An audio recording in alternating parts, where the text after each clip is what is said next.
qui nourrissent la capitale. Et parti de là, nous avons énormément de produits tels que vivriers d'abord, et puis des produits de rente tels que le cacao, avec une production une des plus grosses du Cameroun. Il est donc important que pour sortir toute cette marchandise de l'arrondissement, nous ayons des voies. Sinon, il y a une réduction, si on peut dire, de la productivité.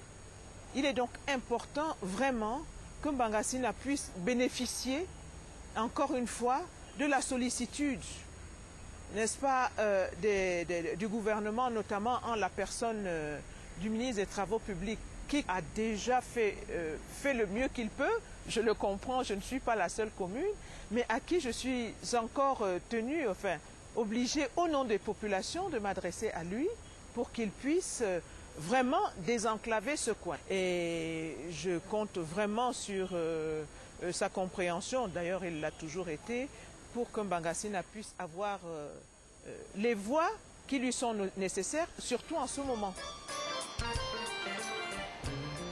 Pour les populations de Mbangasina en outre, l'espoir réside dans la réhabilitation en cours du pont de l'enfance, vieux de plus de 30 ans. Les travaux financés conjointement par le Royaume de Belgique et le gouvernement camerounais sont assurés par l'entreprise belge Six International.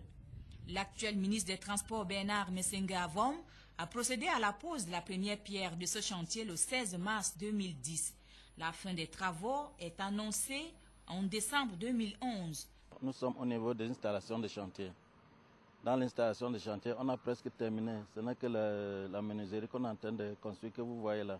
Après ça, j'ai fait mon REM où les mécaniciens font leurs travaux avec le révisage des moteurs, des voitures et tout ça. L'installation est finie. Maintenant, les travaux propres, on attend le bac. Dès que le bac vient, on doit mettre le bac à jour. On commence à démonter le pont.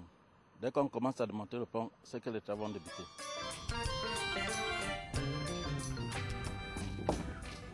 Les passerelles sont déjà en train d'être démontées et à Six International, on affirme que le délai de livraison de l'ouvrage sera respecté.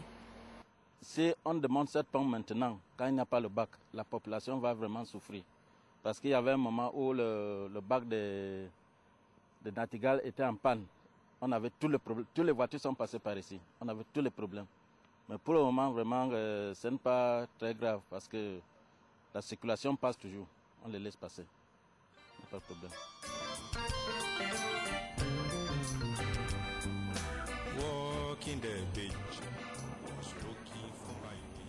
Pour assurer le bon déroulement des travaux, la traversée des hommes et des biens sur le pont a été réduite et les voies de contournement déterminées.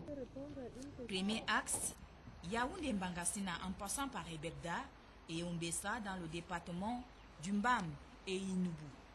Ensuite, Yaoundé-Mbangasina en passant par Obala, Batyenga, Ntui. Et pour rejoindre Ntui, il faut traverser la Sanaga par le bac ici à Natigal. L'exercice est rendu difficile à cause de l'état défectueux de l'ouvrage de marque allemande mis en place depuis 1934. Le bac fonctionne à base du courant là, que vous voyez là, oui, puisque le moteur est en panne. Le moteur est à Yaoundé pour arranger. Nous travaillons à la main, comme vous voyez là. Mais ce n'est pas facile hein, à la main. Il faut le moteur.